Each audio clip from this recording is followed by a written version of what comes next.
Hey, what's up mga ka-airdrop and welcome back sa ating channel ang Crypto Whisperer PH, kung saan ay nagsishare tayo ng mga latest at hottest crypto project na pwede tayong sumali upang makakuha ng airdrop for free. At kung hindi ka pa nakasubscribe ay mag-subscribe ka na para lagi kang updated sa ating mga future videos.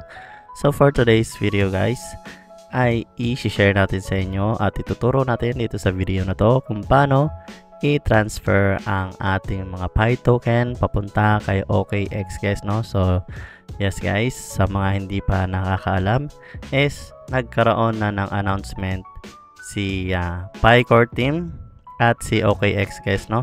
So actually 3 hours ago pa lang to and confirm na nga guys, no? At yan, si Pi Network ay magli-list on February 20. Check nga natin ang kanilang ayan guys, no? So open network na sila sa February 20 guys, no?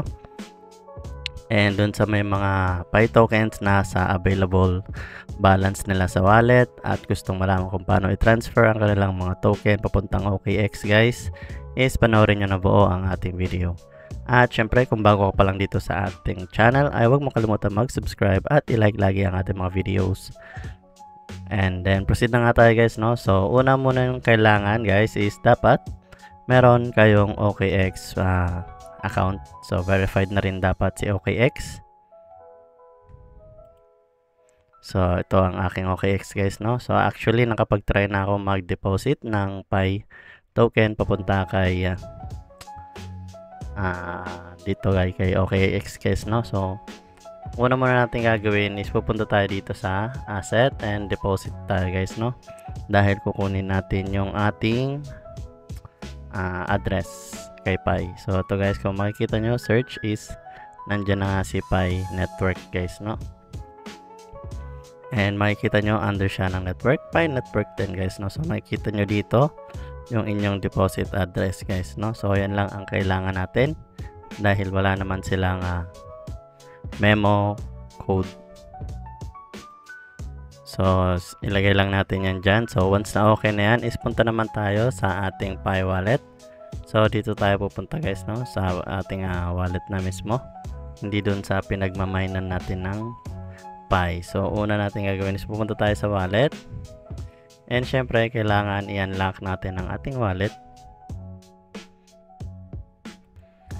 And then yan guys, no? So makikita nyo is nag-try na nga ako mag-send ng Pi guys, no? So kapag na-access nyo na ang inyong wallet, make sure na nasa Pi mainnet kayo guys, no? And yung available balance lang ang inyong may transfer. At kung meron kayong mga nakalock na tokens is hindi nyo pa magagalaw yan guys, no? So depende sa date ng inyong lock. So para makapag-send is i-click natin itong pay or request guys, no?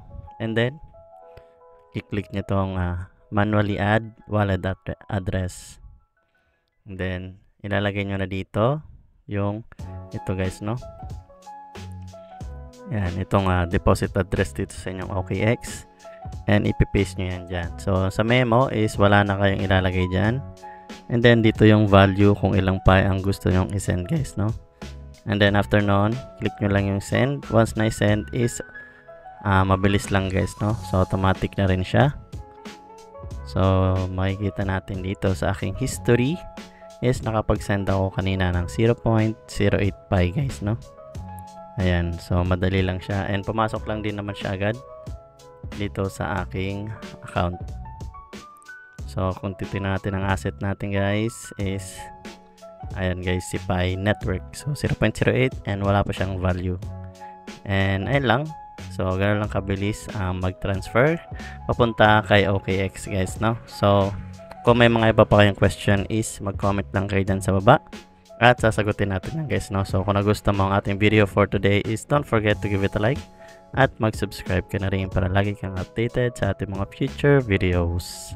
Peace!